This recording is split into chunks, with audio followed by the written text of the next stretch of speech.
এখন আমাদের জীবনের পরিবর্তন ঘটার প্রয়োজন আছে কিনা? আমরা যদি এই বিশাল পৃথিবীর থেকে চলে যাই, এই বিশাল পৃথিবীর থেকে যদি আমাদেরকে বিদায় নিতে হয়, অবশ্যই আমরা খালি হাতে চলে যাব। আর খালি হাতে যদিও চলে যাই, আমাদের কাঁধের মধ্যে দুইজন ফেরেশতা রয়েছে, কিরামান কাতিবিন। দুইজন ফেরেশতা আমাদের জিন্দেগীর ইতিহাস, জিন্দেগীর ঘটনাগুলি লিখতেছেন, ক্যাসেট করতেছেন।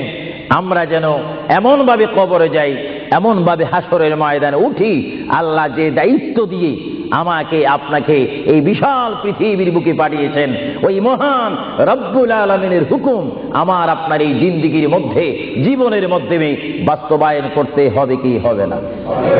আরো জোরে বলুন, হবে কি হবে না? আপনারা কি করতে চান না এখন থেকে শুরু করতে চান? এখন থেকে আপনি এখন এক বলবেন, দুই বলার সময় নেই, তিন বলবেন, চার বলার সময় নেই, ওয়ান বলবেন, টু বলার সময় নেই। মুহূর্তের মধ্যে আমার আপনার সামনে মৃত্যুর পরোয়ানা আসতে পারে কি পারে না? মৃত্যুর পরোয়ানা পাঠাইবার মালিককে। যদি তিনি এই মুহূর্তে কেউ মৃত্যুর পরোয়ানা পাঠিয়ে দেন, কোন আন্দোলন করার ক্ষমতা আছে নাকি? আজরাইল আলাইহিস সালাম কোন আন্দোলন মানে না। আল্লাহ রাব্বুল আলামিন কোরআন শরীফের মধ্যে বলেন, আমার পৃথিবী, আমার আসমান, আমার জমিন, আমার সবকিছু, আমি আমার জমিনের মধ্যে এক নম্বর জাতি, সৃষ্টির শ্রেষ্ঠ জাতি মানুষ জাতিকে আমি করেছি। এই জন্য আল্লাহ রাব্বুল আলামিন কোরআন শরীফের মধ্যে বলেন, লাকাদ খালাকুনাল ইনসানা ফি আহসানি তাকওয়িম। চিৎকার দিয়ে বলুন সুবহানাল্লাহ। আমরা মানুষ, আমাদেরকে আল্লাহ সৃষ্টি করেছেন। কোন সৃষ্টি জানেন? আমাদের ক্লাস কোথায় আমাদের জানা উচিত। 7টি জমিন বলেন আর 7টা আসমান বলেন। এই 7 আসমান এবং 7 জমিনের মধ্যে যত কিছু আল্লাহ সৃষ্টি করেছেন, তার মাধ্যমে সুন্দর করে, উচ্চ করে, পজিশন দিয়ে এক নম্বর সৃষ্টি করেছেন ইনসান জাতিকে। চিৎকার দিয়ে বলুন সুবহানাল্লাহ। সেই ইনসান আমরা, সেই মানুষ আমরা, কিয়ামত পর্যন্ত যদি সিজদার মধ্যে পড়ে থাকি, আল্লাহর শুকর শেষ করা কি আমাদের পক্ষে সম্ভব হবে? আরো জোরে বলেন, সম্ভব হবে? মহান আল্লাহ আমাদেরকে ইচ্ছা করলে অন্য কোন জাতি করে, অন্য কোন জাতির মধ্যে, হায়াওয়ানের মধ্যে জানোয়ার করে, পাখি করে, বাঘ করে, কুকুর করে, ইত্যাদি জাতের মধ্যে পাঠাইতে পারতেন তিনি ইচ্ছা করলে। কিন্তু কোন জাতের মধ্যে তিনি আমাদেরকে পাঠাননি। তিনি এমন একটি জাতের মধ্যে, এমন একটি মখলুকের মধ্যে আমাদেরকে তিনি সৃষ্টি করেছেন, পজিশন দিয়েছেন, যেই পজিশন আল্লাহ নিজেই পছন্দ করেছেন। চিৎকার দিয়ে বলুন সুবহানাল্লাহ। তাহলে আল্লাহ রাব্বুল আলামিন যখন তার ইচ্ছা অনুযায়ী আমাদেরকে সৃষ্টি করেছেন, তাহলে এই বিশাল পৃথিবীতে চলতে হলে আমরা ইচ্ছা মানব কার? আরো জোরে বলুন, কার? যদি আল্লাহর ইচ্ছা যদি কেউ না মানে, আল্লাহ কি তার উপরে খুশি হবে না বেজার হবে? আল্লাহ যদি বেজার হয়ে যায়, আপনার কি স্বপ্ন যুগ হলো কি জান্নাতে যাওয়া যাবে নাকি? মুঠো হবে না, কখনো না। এই জন্য আল্লাহ রাব্বুল আলামিন কোরআন শরীফের মধ্যে বলেন, আমার ভাইয়েরা আমার সাথে বলুন, বিসমিল্লাহির রাহমানির রাহিম। তাফসীরে রুহুল বায়ানে দেখি, তাফসীরে রুহুল বায়ানে আমি নিজেই পড়ি, তাফসীরে আব্বাসীর মধ্যে পড়ি, তাফসীরে কবীরের মধ্যে পড়ি। আল্লামা ইমাম ফখরুদ্দিন রাজি রহমতুল্লাহ আলাইহি তিনি তাফসীরের মধ্যে তাফসীর করেন। তাফসীরে খাজাইনুল ইরফানের মধ্যে দেখি, তাফসীরে নাঈমের মধ্যে দেখি, তাফসীরে রাজবীর মধ্যে দেখি, তাফসীরে আজিজের মধ্যে দেখি। আমার প্রিয় নবী মুহাম্মদ রাসূলুল্লাহ সাল্লাল্লাহু আলাইহি ওয়াসাল্লাম বলেন, আমার কোন উম্মত যদি একবার মুহাব্বতের সহিত বিসমিল্লাহ শরীফ তেলাওয়াত করে, সঙ্গে সঙ্গে মহান প্রভু তার আমলের মধ্যে 190টি সওয়াব দান করবে। চিৎকার দিয়ে বলুন সুবহানাল্লাহ। আরো জোরে বলুন না সুবহানাল্লাহ। আমার প্রিয় মুসলমান ভাইরা, আপনারা বলেন, আপনারা সওয়াব চান কি চান না? আমাদের যথেষ্ট পরিমাণ গুনাহ আছে কিনা? গুনাহ মাফ করতে হলে বিপরীত কি ফিট করতে হবে? নেক ফিট করতে হবে, সওয়াব ফিট করতে হবে। সবাই জোরে শুনি বলুন বিসমিল্লাহির রহমানির রহিম। বিসমিল্লাহর একটি তাফসীর হচ্ছে গোটা কোরআন শরীফ, তাওরীত, জবুর, ইনজিল এই 4টি কিতাব তেলাওয়াত করলে যত সওয়াব হবে, কোরআন শরীফ পড়লে তার চাইতে 3 গুণ বেশি সওয়াব হবে। জোরে বলুন না সুবহানাল্লাহ। আর গোটা কোরআন শরীফ পড়লে যত সওয়াব হবে, তাহলে একবার সূরা ফাতিহা আলহামদুলিল্লাহ শরীফ তেলাওয়াত করলে তার চাইতে বেশি সওয়াব হবে। সুবহানাল্লাহ বলুন না সুবহানাল্লাহ। আর একবার বিসমিল্লাহ শরীফ তেলাওয়াত করলে যত সওয়াব হবে, আলহামদুলিল্লাহ পড়লে তার 3 গুণ বেশি সওয়াব হবে। আর বিসমিল্লাহ শরীফ পুরা উচ্চারণ না করে যদি একবার কোন মুসলমান ইমানদার যদি বলে বিসমিল্লাহর বা শব্দ মুখে যদি উচ্চারণ করে, গোটা বিসমিল্লাহ পড়লে যত সওয়াব হবে, একবার বা শরীফ উচ্চারণ করলে তত সওয়াব হবে। চিৎকার কি বলুন সুবহানাল্লাহ।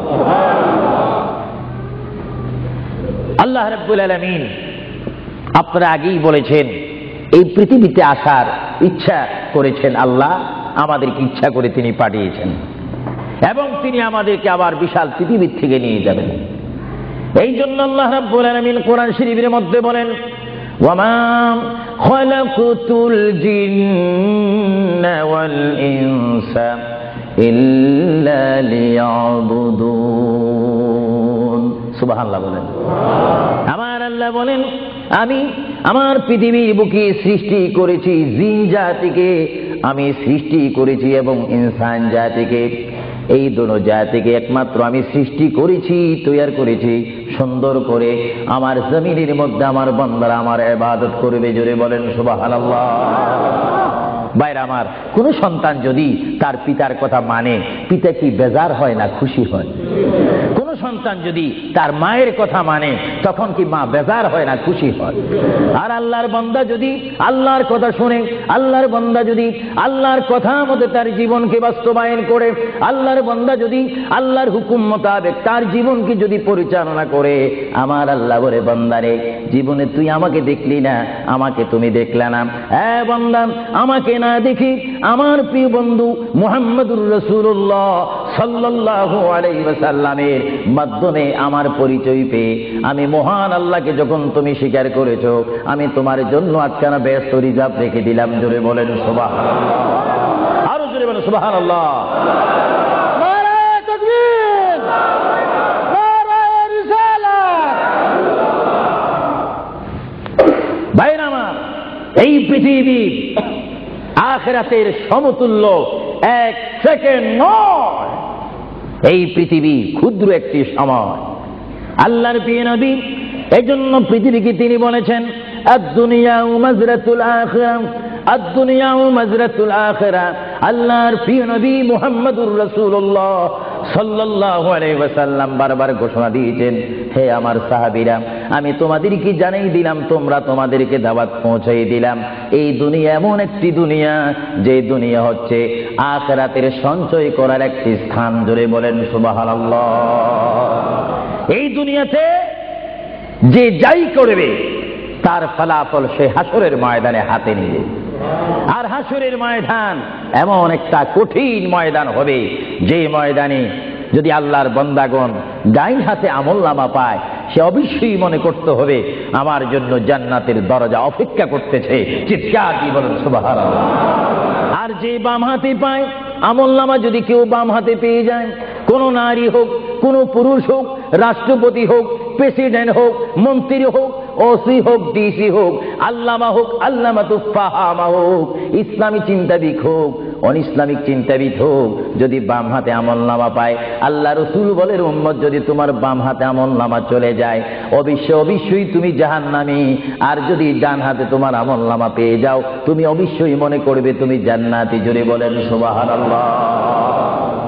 আমি হাউসকে আমি প্রশ্ন করতে চাই, শ্রোতা ভাইদেরকে প্রশ্ন করতে চাই, আপনারা বলুন, আপনারা কি বাম হাতে আমলনামা চান না ডান হাতে? একটু ডান হাতটা কি আপনারা তুলবেন না? সবাই একটু হাত তুলে বলুন, ডান হাতে আমলনামা চাই কি চাই না?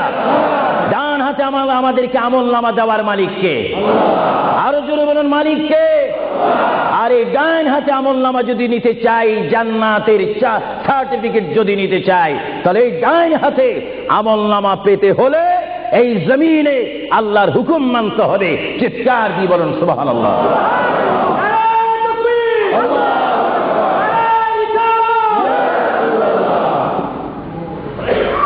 যারা আল্লাহর হুকুমকে মেনেছেন তারা হয়েছেন সাহাবায়ে কেরাম।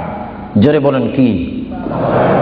আপনাদের সকলের অন্তরে, সকলের দিলে, সকলের মনে সাহাবায়ে কেরামের ভালোবাসা আছে কিনা? এইদিকে একটু আওয়াজটা কম কেন হলো? আশ্চর্য হয়ে গেল। একটু জবাব দেন, সাহাবায়ে কেরামের ভালোবাসা আছে কিনা? তাদের সাথে কোনো সম্পত্তি নিয়ে কোনো ঝগড়া আছে কিনা? তাহলে একটু জবাব দিবেন। রাসূলুল্লাহ বলেন, উম্মত তোমরা যদি নিজের জীবনকে জিরো থেকে যদি হিরো করতে চাও, ডাউন থেকে যদি উচ্চ মুকাম সৃষ্টি করতে চাও, মা আনা আলাইহি ওয়া আসহাবি, আমাকে তোমরা অনুসরণ করবে অথবা আমার সাহাবায়ে কেরামকে অনুসরণ করবে। আমার প্রতিটি সাহাবায়ে কেরামের চরিত্রের মধ্যে রয়েছে তোমাদের জান্নাতে যাওয়ার গ্যারান্টি। চিৎকার দিয়ে বলেন সুবহানাল্লাহ। আমরা সাহাবায়ে কেরামের ভালোবাসা চাই কি চাই না? আরো জোরে বলুন, চাই কি চাই না? সাহাবায়ে কেরাম কি করে তারা সাহাবী হয়েছেন? কি করে তারা আল্লাহর হাবিবের শ্রেষ্ঠ বন্ধু হয়েছেন? এটা আমাদের জানার বিষয় রয়েছে। প্রিয় ভাইয়েরা আমার, সাহাবী বলা হয় তাদেরকে যারা রাসূল মেনেছেন। সাহাবী বলা হয় তাদেরকে যারা রাসূল বুঝেছেন। সাহাবায়ে কেরাম বলা হয় তাদেরকে যারা রাসূল পেয়েছেন, পাওয়ার পরে যারা মানার মতো মেনেছেন, তাদেরকে বলা হচ্ছে সাহাবায়ে কেরাম। চিৎকার দিয়ে বলুন সুবহানাল্লাহ। সাহাবীরা কেমন ভালোবাসতেন আল্লাহর নবীকে? কেমন ভালোবাসতেন? ভাইরা আমার, সাহাবায়ে কেরাম আল্লাহর নবীকে কেমন ভালোবাসতেন? আল্লাহর প্রিয় নবী, দু জাহানের বাদশা নবী মুহাম্মদুর রাসূলুল্লাহ সাল্লাল্লাহু আলাইহি ওয়াসাল্লাম, তিনি মক্কা থেকে মদিনায় হিজরতে যাবেন। মাতৃভূমি থেকে মক্কা শরীফ থেকে তিনি মদিনাতুল মুনাওয়ারা শরীফে যাবেন। যাওয়ার কয়েক মাস পূর্বে আল্লাহর প্রিয় নবী, দু জাহানের বাদশা নবী মুহাম্মদুর রাসূলুল্লাহ সাল্লাল্লাহু আলাইহি ওয়াসাল্লাম, সাহাবীদের মধ্যে শ্রেষ্ঠ সাহাবী, কিয়ামত পর্যন্ত আমার রাসূলের যুগ থেকে কিয়ামত পর্যন্ত কোটি কোটি কোটি কোটি ঈমানদার মুসলমান মুত্তাকিন পরেজগার ওলি গৌস কুতুব ফকির দরবেশ সকলের ঈমানকে যদি এক পাল্লার মধ্যে রাখা হয়, সাইয়্যিদনা আবু বকর সিদ্দিক রাদিয়াল্লাহু তাআলা আনহুর একটি রাত্রের সমতুল্য হবে না। জোরে বলেন সুবহানাল্লাহ। সমস্ত ঈমানদারের ইবাদত যদি এক পাল্লাতে রাখা হয়, সাইয়্যিদনা আবু বকর সিদ্দিক রাদিয়াল্লাহু তাআলা আনহু এক রাতে যেই ভালোবাসা রাসূলকে দেখিয়েছেন, তার পরিমাণ ভালোবাসা সমগ্র সৃষ্টি জগতের মুসলমানের হবে না। চিৎকার দিব সুবহানাল্লাহ। সাইয়্যিদনা আবু বকর সিদ্দিককে আল্লাহ রাসূল বললেন, আবু বকর, আমি আমার মায়ের দেশ, আমি আমার বাবার দেশ, আমি আমার দাদার দেশ মক্কাতুল মুআজ্জামা, মক্কা শরীফ মাতৃভূমি ছেড়ে আল্লাহর হুকুমে কাফেরদের অত্যাচারে আমাকে এখান থেকে হিজরত করে চলে যেতে হবে। যদি আমি হিজরত করি, আবু বকর তুমি আমার সঙ্গী হয়ে থাকবে। চিৎকার দিয়ে বলুন সুবহানাল্লাহ।